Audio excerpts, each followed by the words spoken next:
Hello guys and welcome to SteveKnows. Today I want to do a video to highlight some games that perhaps don't get enough credit on how awesome and fun they are.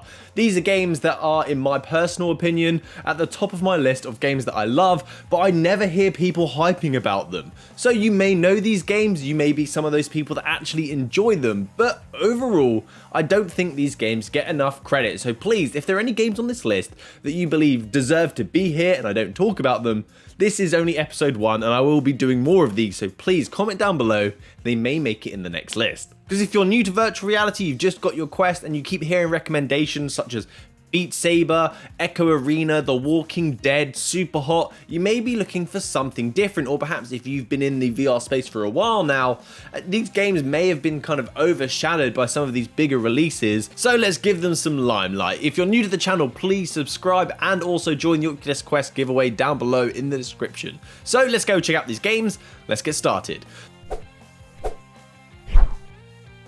So a nice scary game to start this off with, but one that is probably one of my most favourite games on the Oculus Quest system.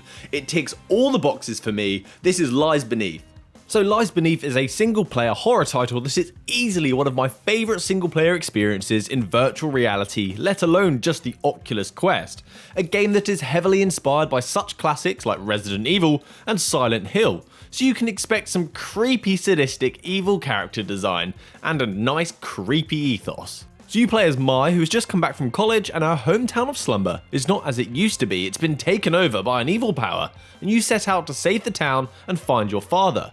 The game also has a comic book cel-shaded art style which looks fantastic on the Quest and runs great. It's like you're living inside a comic book and allows for non-intrusive, stylish way of telling stories. The game has a ton of action as well, such as holding down a cabin in the woods whilst creatures climb in and you have a shotgun blowing everything away in your path. There are boss fights, jump scares, you even have to manage what you carry around, making hard choices such as, should I take a sandwich or a weapon? You even have to evaluate the environment, make decisions on when to approach enemies, as you have a limited ammo supply available. For me, this has everything I want in a game: a lengthy campaign, great visuals, good storytelling, action, carnage, and lots of variety in the weapons and puzzles. Which is nice, it gives a new dynamic and changes the pace from time to time. The game isn't 18 though, so it can be gory and scary, so if you are old enough to play this one, I cannot recommend it enough. Next is some good old family fun, and I think perhaps this could probably ruin some family relationships, just screaming at each other, but this game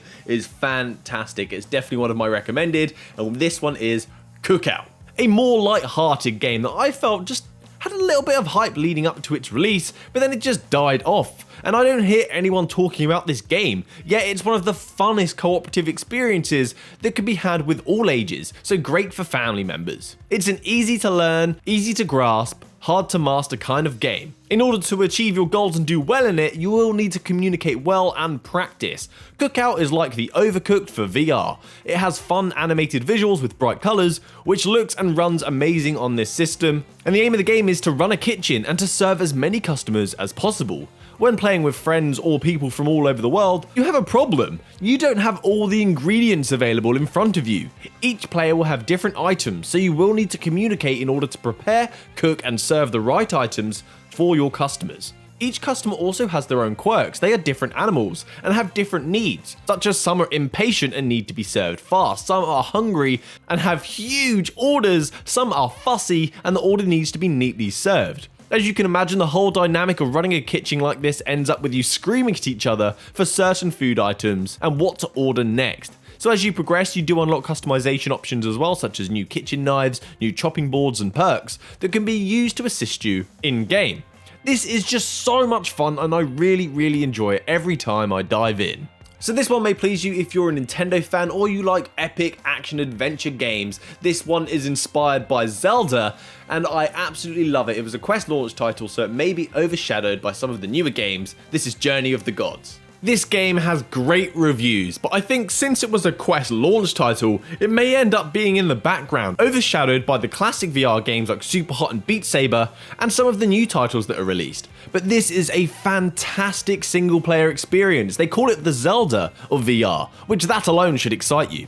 This is a single-player adventure title with a very unique, stylized animated art style, which, especially with the original Quest, the colours seriously pop. The story of this title is a Chaos Moon is approaching, and this moon has unleashed havoc upon the world. The peaceful inhabitants' planet has crumbled before them. However, a hero is here that can save the day, but in order to save the world, you have to journey and find gods, which will grant you several powers and abilities, such as controlling nature by shrinking and growing trees, or controlling time, or throwing lightning. It's very much like the God view in Asgard's Wrath, if you've played that game. In this title, these powers are used for puzzles, not just battling enemies, which is a nice touch. The game also has RPG elements where you can upgrade your abilities and your weapons, giving you a nice sense of progression and improvement. Expect a crossbow for ranged attacks and a sword and shield for close combat. You'll have to cycle between them depending what enemy is before you.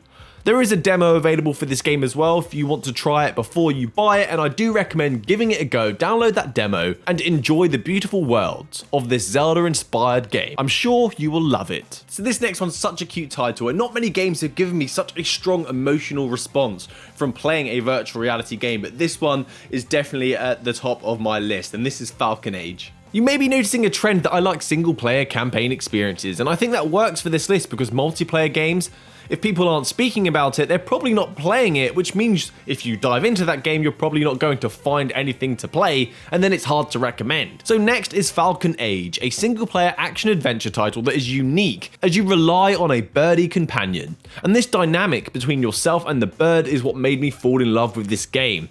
The game starts out that you're in a prison cell, and you've been captured by machine robot invaders that are taking over the planet. And they are trying to reform you as an acceptable citizen, and during this rehabilitation, a bot kills the mother of a baby bird. So you start to care for it, and then it helps you escape the prison. Then together you set out to save the planet from these invaders. The game is pretty in-depth for a virtual reality title in regards to how you can use the falcon. So you can point to plants and animals, telling the falcon to attack, which it will return to you once it's got the plant or it's got the meat from the animal.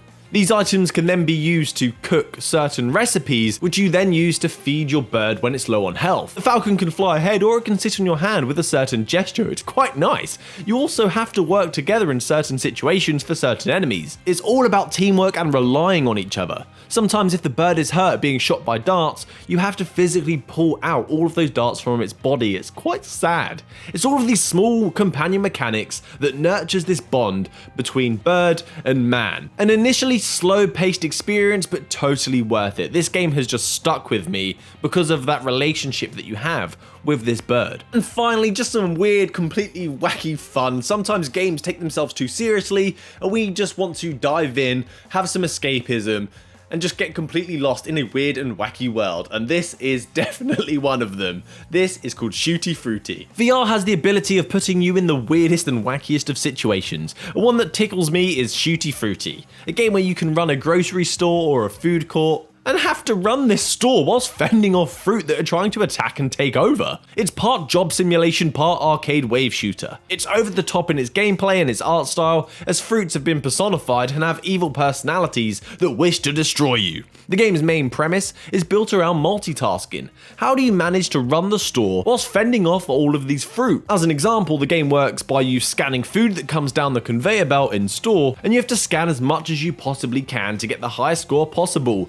You also have weapons that occasionally come past above you that you grab, and you use them to kill all of the fruit. So you are constantly occupied trying to manage your job and defend the store. This makes for some fun, addictive gameplay. You have tons of weapons you can unlock and purchase from the staff room vending machine, and you also progress in your career as you have different jobs to fulfill as you progress through this game, so it keeps things feeling fresh. A simple game, a crazy idea, and addictive gameplay. A great one if you're new to virtual reality as well, as you can sit down and play sitting on the job. So that's it from me today, guys. Thanks for watching to the end of the video, getting caught up on the latest and greatest in the virtual reality space. I hope that you've enjoyed some of these games, perhaps inspired you to go and try some of them out, because I really do think these are some great games. So please subscribe to the channel, join me for next time. Thanks to my patrons, you absolute legends, and remember, happy gaming, guys.